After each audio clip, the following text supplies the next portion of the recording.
I really love this sector. I love this asset class.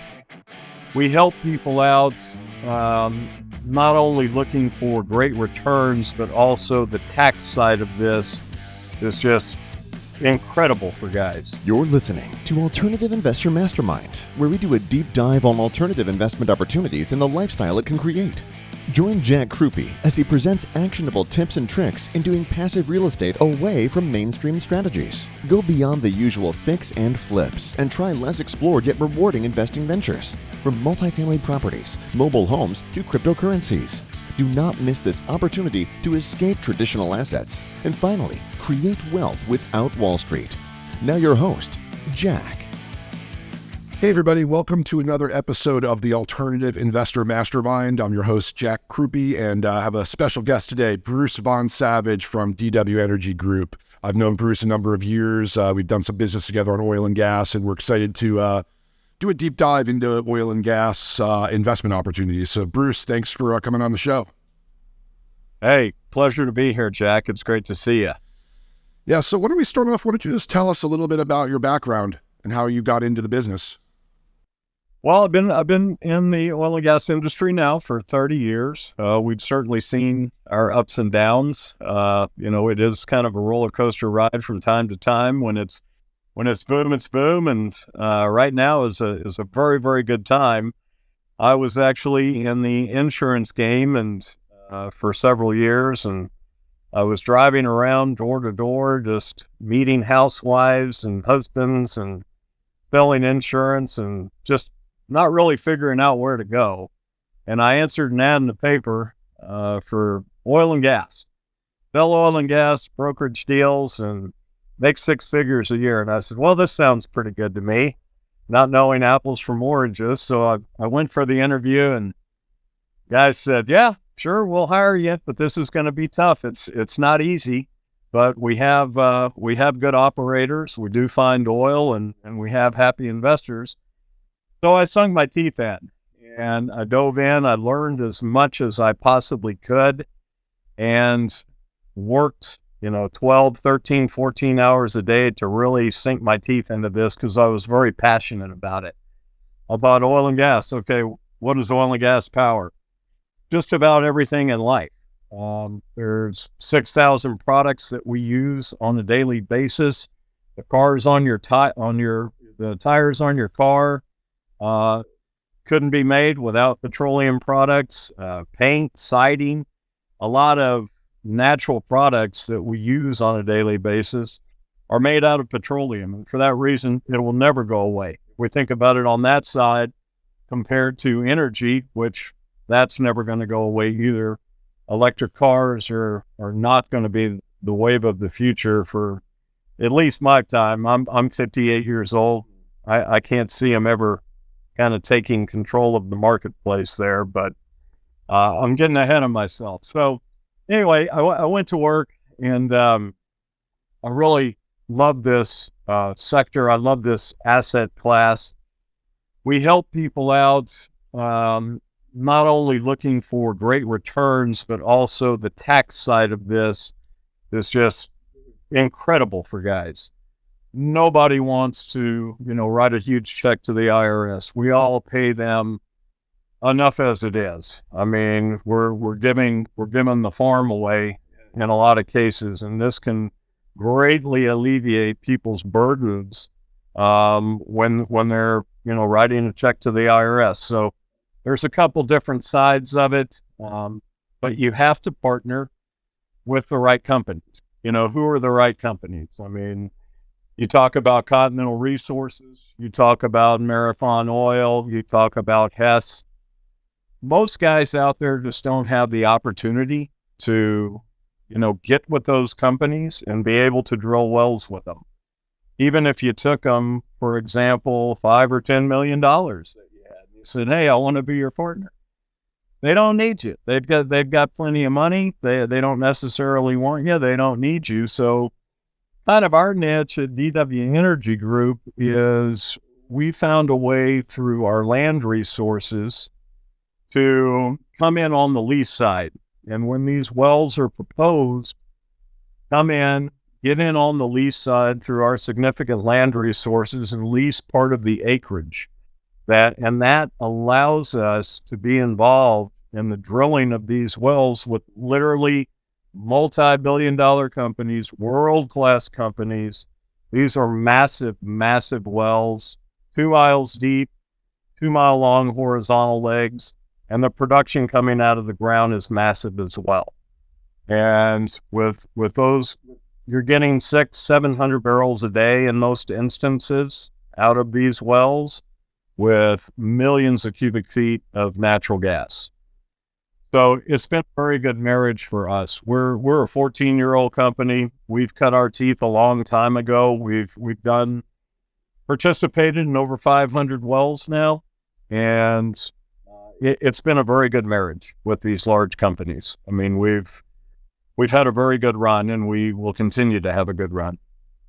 Yeah, that's amazing. That's one of my favorite parts. And it was the key decision to actually invest personally with you guys was just that strategy of working with larger operators, because it's very similar to our real estate strategy. And we have a lot of real estate investors listening. I just think it's fascinating because in real estate, one lot could hold up an entire development. So buying that one lot can hold up everything. Whereas in here, you kind of back your way into being allowed to co-invest, because if you own or lease a piece of the land, they have to let you partner with them because it's all the same oil underneath. So you get your pro rata share of what the investment is, right? That's exactly right. So in North Dakota and also Oklahoma, they have what's called forced pooling. And these are two of the only states in the United States that allow for this to happen. And it is a law. So it takes 1,280 acres or 2 square miles, 2 sections of land, to drill one of these massive wells. So when the operator, say Continental Resources, for example, they're a $40-50 billion company, thousands and thousands of wells that they've drilled. When they come in and they acquire 80% of that 1,280 acres, that leaves another 20%. They can begin operations. They can begin their drilling, setting up, preparing the site. And that allows for companies like us who have done this hundreds of times to come in and scoop up 2 or 3% of that remaining 20% of that 1,280 acres. So we might acquire 80 acres. 100 acres, or even as low as 40 or 45 acres, whatever the acreage amount is. So we acquire that acreage. By getting that acreage with our land resources, that allows us to participate in the drilling of these wells directly at the wellhead with these world-class companies. And it's beautiful the way that it works. You just couldn't go up to the guys and say, "Hey, here's $5 million, we want to be your partner." They would laugh at you. They just don't need you. And they don't necessarily want us there. However, we do have a great relationship with all of these companies over the course of doing 500 plus wells with them now. But it's just been a beautiful situation. Legally, they have to allow us to participate. If we want to, just spread it out the way that it is and tear it off the bone, that's what it is. Legally, they have to allow us to participate. One thing that you get with us, Jack, that a lot of other companies can't say is every well that we become involved with at DW Energy Group, you have what's called a well proposal by these major companies. When they execute a well proposal, you're pretty well guaranteed that that project is going to get drilled. It's going to be completed. It's going to be into production. Without a well proposal, you're never guaranteed anything. So every single well that we do, that's how it starts. It comes with a well proposal. That's the only way that we get involved. And when we do these partnerships, we don't just put all our eggs in one basket, one well at a time. Normally, in most of our partnerships, you have multiple wells, and you might have 2 or 3 different operators. You might have Continental Resources and Marathon, and there's 2 wells that Continental Resources is drilling, and producing, and 2 wells at Marathon. So we bundle that together to where there's 4 wells in a grouping, in a bundle, in a partnership.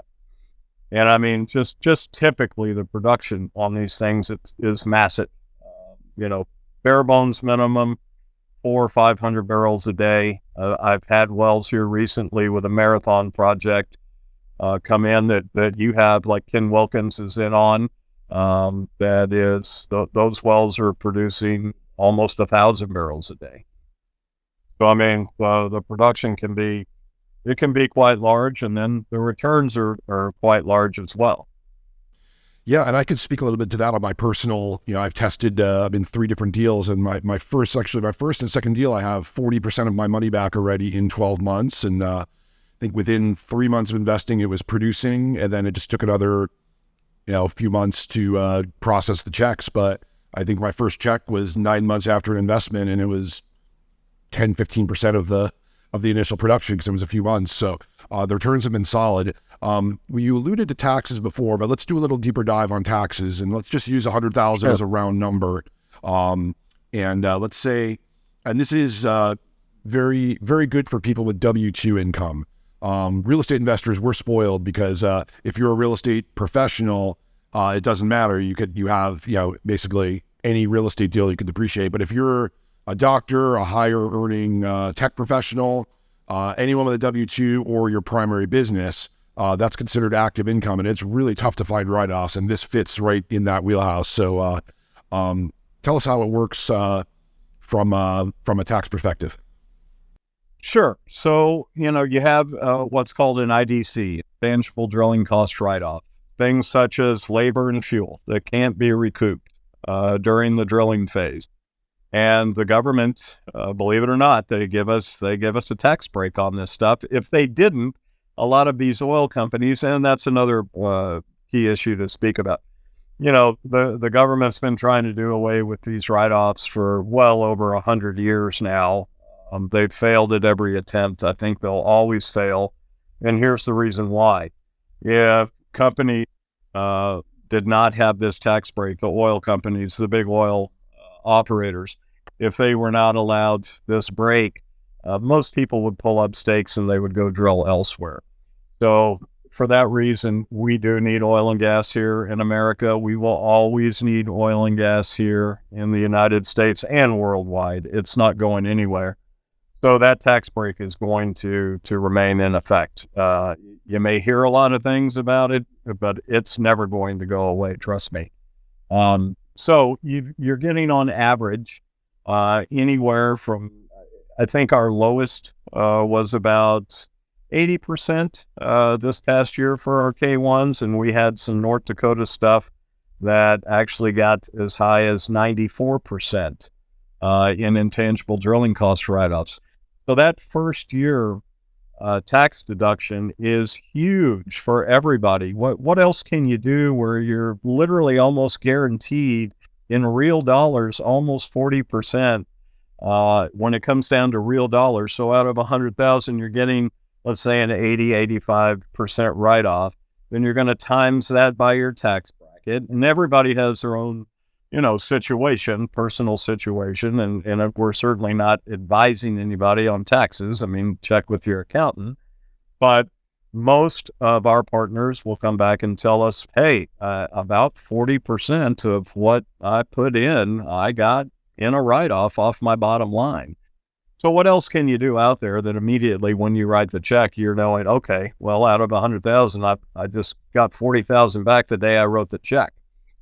So, and then you have a K1 that's amortized where it becomes 100% tax deductible over a 7-year time frame.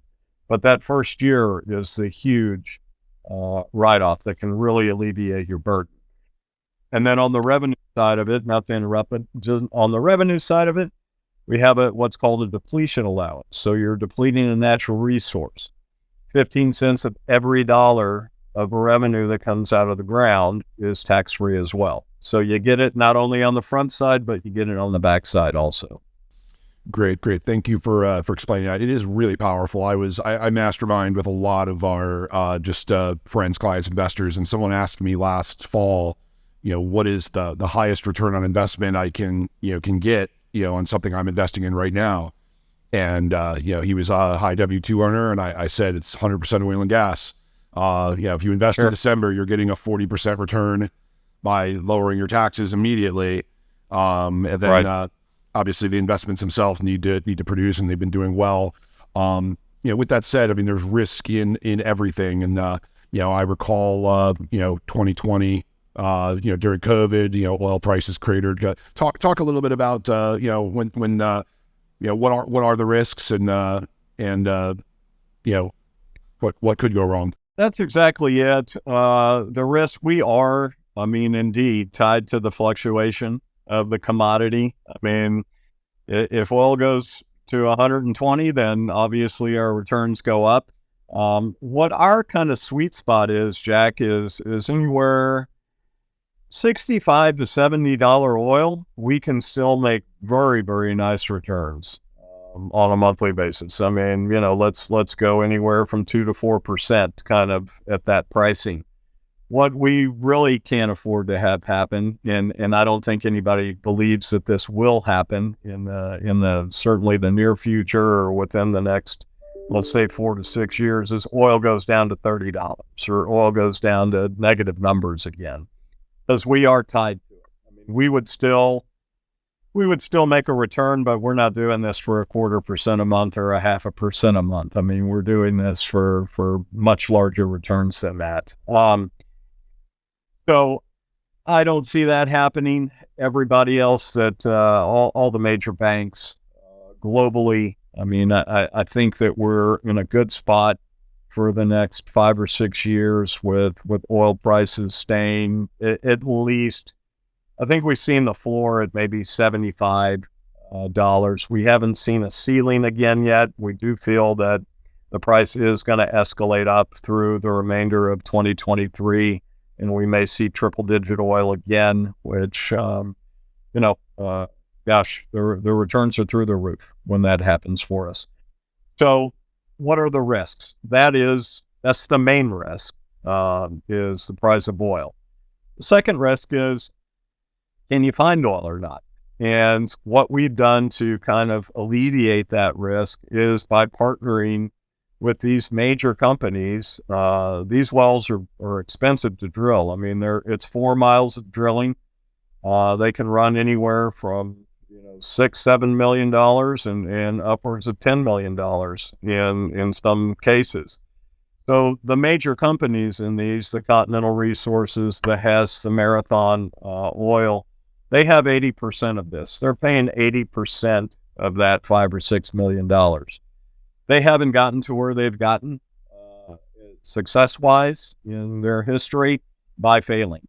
So we're in proven areas with, they know what they're getting into before they drill the well. They know they're going to be successful. Can they predict the exact amount of oil that's going to come out of the ground? Maybe not the exact amount, but what we do, we take a concise overview of surrounding production. And so we have a well here that in the last 4 or 5 years has produced 500,000 barrels of oil. There's another one to the north, to the south, to the east, to the west, to the northwest, the southeast, all around us. We take numerous wells and we look at those. In most cases, the wells have produced in a very short time 300,000 or 400,000, and in a lot of cases over 500,000 barrels of oil. So the answer is, knock wood, but we haven't, out of almost, 550 of these things now, we've maybe had a handful that just with drilling issues weren't successful, but I would say 98 or 99% of them have been very successful for us. That's amazing. And that's, I think, where, oil and gas, to some extent had a little bit of a risky or negative stigma, even to me, just before I really dove in. And I think that's where people have gotten in trouble, is doing these shallow wells where they're drilling 200 feet down with like a bunch of yahoos just trying to strike oil and get rich, where the oil well just looks like a little seesaw. And those guys are still out there, and they're still looking for investors, I'm sure. But the days, if you're going in the back 40 is what I like to call it. If you're going in the back 40 and you've got a 2,000 foot well that you're drilling or 3,000 foot well, and you've got somebody telling you, oh, we're going to get 150, 200 barrels a day out of this thing, chances are it's probably not going to happen. Number one, there's not enough pressure at 2,000 or 3,000 feet to force that amount of liquid and natural gas to the surface. You might get 40 or 50 barrels a day, but you're not going to get, 150 or 200. So there are still guys out there that are trying to drill for oil that way, and some may be successful, but we found our business model in partnering with these major firms, drilling these big horizontal wells and being, a part of that. We've been much more successful now over the last 14 years that we've been doing this with those kinds of wells. The advent of horizontal drilling and fracking really changed the industry. It minimized the risk. Instead of drilling vertically straight down and trying to hit on the pinnacle point or the apex of the formation 2,000 or 3,000 feet down, and if you're a little bit to the east, you miss, and if you're a little bit to the west, you miss, and that's when you get a dry hole. You're not directly in the center. What horizontal drilling does is by drilling down and going 2 miles across the formation, you're encountering that formation for 2 miles in length, and you're going to make wells that way. You're going to have production. It just changed the game for us, and especially the fracking. Fracking is gone, Jack. Gosh, in just the last few years, they were able to do, 20 to 25 stage fracks on a 2 mile long horizontal leg. Now they've doubled that. They're doing 50 stage fracks on this. And what that does is it busts apart twice as much of the rock formation that holds the oil in place. And by doing that, your production numbers have increased exponentially along with it. So it's a good time right now. I mean, the technology, it's safe technology. We're in proven areas. We've had a lot of success, and I look forward to, continued relationships with you, and we're gonna have a lot of these partnerships. Yeah, that's great. I'm equally bullish on oil and gas. I follow a lot of Peter Zeihan, who's an economist, and you mentioned earlier about electric cars, and just that's one of the the thoughts many have is, like oil is eventually going away. But the fact is, in order to make electric cars and batteries, you need lithium, you need various rare earths. A lot of those rare earths are controlled by China, and some of the other ones, including nickel, Ukraine and Russia were the largest exporters. And there's obviously a lot of geopolitical things happening right now, but there's just not enough rare earths in production to turn over. If every car was to go on the full battery tomorrow, they could not nearly, maybe they'd have 5% of the rare earths to actually have that production. So it's probably going to be a long time before that happens. Yeah, can you imagine if everybody had an electric car? You and I probably wouldn't be having this conversation. There wouldn't be a power grid. Everybody, all the juice would be sucked up. What are you going to do? I certainly want to be driving down Death Valley and run out of electricity in my car, and they just don't have it yet. Maybe hydrogen one day could be, but they can't mass produce hydrogen cell, and it probably will never fly. It's going to be another, like I said earlier, I'm 58. In my lifetime, and probably your lifetime, I know you're a little bit younger and much more handsome than me, but but in our lifetime, we're going to need oil and gas. It's just never going to go away. There's too many things. And you mentioned China. China is, they're reopening now. Finally, they've released their prisoners and told them they can take their masks off. And they're going to be a bullish factor this year for consumption. They've got 2 billion flights scheduled for 2023 in and out of China because people haven't seen their relatives, their friends, their families. Literally 2 billion flights. It's a massive amount. So I think that's going to be one of the bullish drivers in the oil price this year. And I mean, I see, like I've said and stated here earlier, I see the next 5-6 years for a really good, stable run here. And that's another thing about our partnerships. When we drill these wells, we're going to get in the first, 7 years, we're going to get 80% of the oil out of the ground from these partnerships, from these massive wells, which is good. You want to get it back as quick as you can. So I think there's a lot of factors in place. Saudi and Russia, they had kind of, a little pissing contest, for lack of a better term, a couple of years ago, and they flooded the market, and that's really what drove the price down to where we were all in negative numbers there for a minute, trading-wise.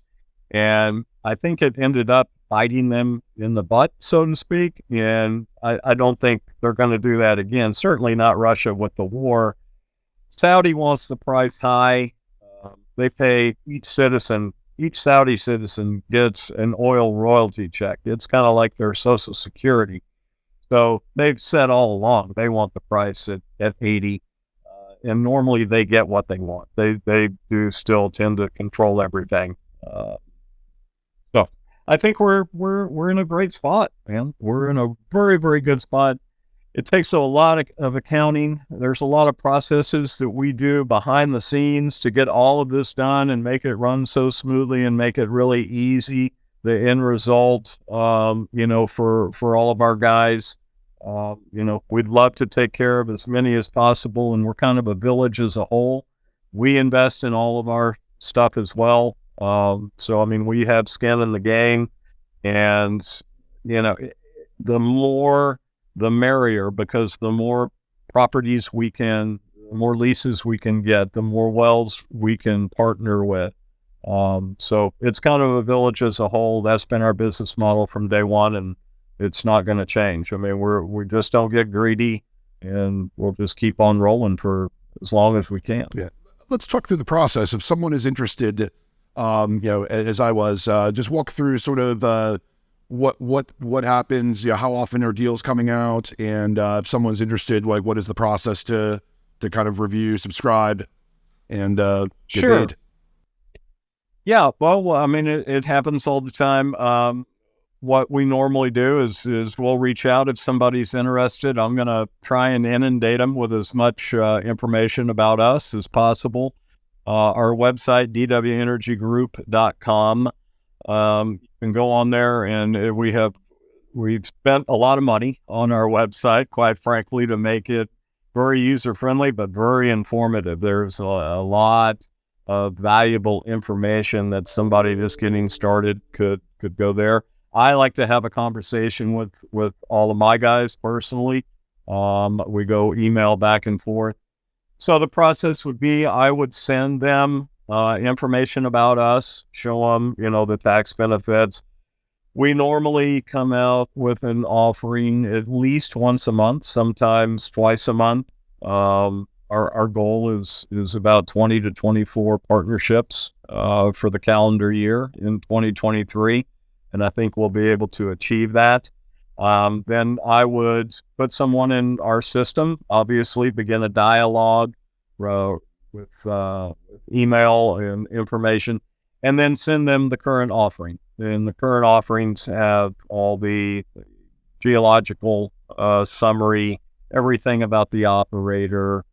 We include a hypothetical calculator, so you can see exactly what you would be getting back on what production in the email. And we just move the conversation forward. And I have no problem showing somebody several projects, and so they can say no, they can say yes, but I like to show everybody just about everything that we do, and leave it up to them. But that's kind of the process. And after that, you would sign up. We do DocuSign. You sign up. We create an account for you. via our website. Our reporting, I think, and you can probably attest to this, Jack, is pretty top notch. I mean, we communicate. You can log into your account via our website and see your partnership summaries, your investments, your percentage of growth, your revenue. Everything is there on a monthly basis. That's great, and I can attest to the reporting. And I've referred a number of people already, and they've all independently done their research, and everyone's happy, and we're getting some solid returns. And I will say, one of the references you gave me before I'd invested started right before COVID. And, his first year actually was not great just because oil prices were down. But, one of the deciding factors for me to actually make the decision to invest is, he said, when oil was down, their reporting, their communication was top notch. He goes, I don't blame them. I don't want them to pump oil out of the ground when it's at $10 a barrel. It's still in the ground. You might as well slow production and wait until the price rebounded. And, fast forward to early last year, he was probably making six figures a month in checks when oil bounced above $100. So even when you start off with a rough time, it still worked out. And that just goes back to kind of investing 101 in dollar cost averaging. If you've got a significant tax bill, it's not like you need to back the truck all up into one well. If you're going to invest $500,000 in a space, you could split it 100,000 across 5 different partnerships, which would be between 1 and 4 wells each partnership in general, or maybe a few more. Right. Yeah, probably 1. And that's currently probably what is happening with the natural gas, because right now natural gas has taken a dive. It didn't have the kind of the boom that they thought. One of the reasons is there is a refinery in South Texas that had an explosion last summer. It was offline. It handled 20% of the LNG's exportation for the country. So it was supposed to be back up and running in November of 2022. Well, it didn't meet that time frame. It just got back up and running here in January, but not to full capacity. So a lot of that supply that has been sitting stagnant with nowhere to go is now slowly being released. But that's one of the indicators. Plus, we didn't have as cold of a winter, although some would disagree. Those guys out in California stuck under snow right now would probably not agree with us. But then, according to everybody, we didn't have as cold of a winter. So there were a couple of key factors that drove the price down. But the good news is everybody says we're on the way to a rebound and another boom here, but it may be the third quarter. So I do think we'll see. It is a little lopsided right now for the price of natural gas and oil.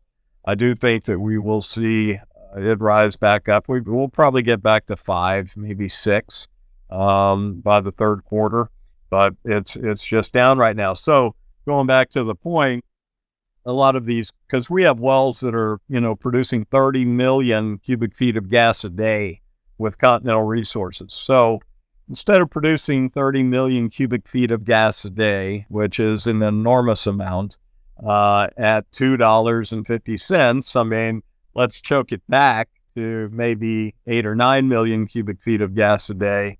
And then when the price goes back up, then they will unleash, the beast again, so to speak. But there's no reason, and the same with oil. If the price of oil drops down, these operators aren't going to produce, 600 or 700 barrel a day wells at 600 or 700 barrels a day. They're going to choke them back. The oil is still in place. The value of the asset is still in the ground, in place. But why sell something for pennies on the dollar? So then when the price goes back up, then they will. These wells are going to last a long time. These are, 10 to 15 year well life, probably even longer than that. So the oil doesn't go anywhere. So I want people to understand that. We can typically, once we start cash flowing, if everything is going right and the price is stable, I mean, our target is, 12 to 15 months cash on cash return, exclusive of tax benefits. But if the price goes down, they're going to choke the wells back. But I don't see that. I don't see that occurring. I think quite the opposite. I think we're at, $75, $76 today, and I do think that we'll see 90 again here over the summertime. It's great. One other point on a slightly different topic. Again, we have a lot of real estate investors, and I know there is an option. It's different than what we've talked about so far, which is participating in the working interest, but doing a 1031 exchange into mineral rights. Can you talk about that? Let's say someone had they sold a building for $2 million and they have, they're looking to park the money in a 1031 exchange. Yeah, I think the rule of thumb is they've got 45 days to find a like property to place it in. So mineral rights are exactly that. They are a like property. It's a real estate transaction, but it is still oil and gas. We started getting into minerals a few years back now. Our CFO, Rick Bonneau, his brother, was a reservoir engineer for XTO, which is the main subsidiary of Exxon, for many years. And when he retired, he was privy to drilling schedules of all things out in West Texas and also in Oklahoma and North Dakota. And the thing about minerals is how are they valuable? Well, they're not valuable if nobody develops them. You can have the mineral rights and you own those and you own them for life. But if nobody comes in and drills oil wells or gas wells on them, then they're not valuable. Somebody may buy them for what you bought them for, but you have to know that they're going to be developed, that operators are going to come in and drill wells. So we had that kind of inside track to where we knew that any mineral rights, and Rick's brother went and got $100 million. Let me backtrack for a second. He went and they put together $100 million and they went out to West Texas, Oklahoma, North Dakota, and they bought up a lot of mineral rights with the forethought of knowing that these were going to be developed, that there were drill schedules in place. People like EOG, people like Marathon were going to come in and they were going to develop this property. Otherwise, it's really not. It's not worth much. I mean, it's worth what the value of the mineral right. But we do this in some of our models. I mean, over the course of time, if they drill 10 wells, 12 wells across your mineral rights, I mean, they can end up being 8x, 9x, 10x kinds of opportunities, depending upon the amount of wells that are drilled. But they definitely do. To get back to your point, they definitely do qualify for the 1031 IRC exchange. They do not have, and I wanted to be clear, they don't have the big intangible drilling cost write-off up front. But exactly, if somebody sells a building for $2 or $3 million and they don't want to pay the taxes on that, then we can certainly help them out in that regard. And every mineral rights opportunity that we provide and put out there will be developed. We know that 100% going in. So, in some cases, will it be one of the partnerships? Will it be a future partnership that you would put out to the, that we talked about for the first part of this call, but it's just someone helping buy the land?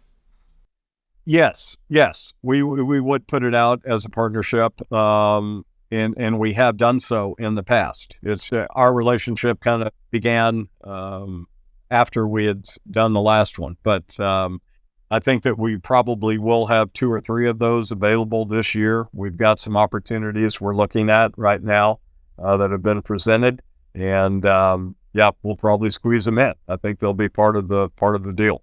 Yeah, it's exciting. Obviously, 1031, there's a lot more intricacy and moving parts, so that's much more of just a one-on-one conversation, but it is a unique opportunity.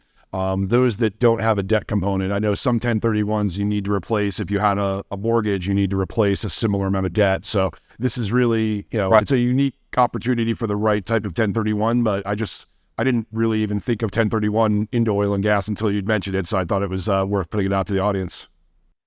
Yeah, and nobody does. It's a little known entity, but they can be gems. I mean, they can literally be. They're more long term.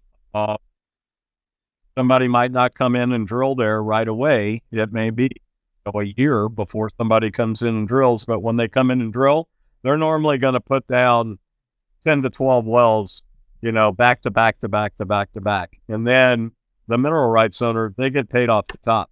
The mineral right and the landowner, they get normally 25 cents of every dollar. I mean, that's normally about the way that it goes. At least 20 cents is going to them off the top. They pay no expenses. It's a beautiful way to do it.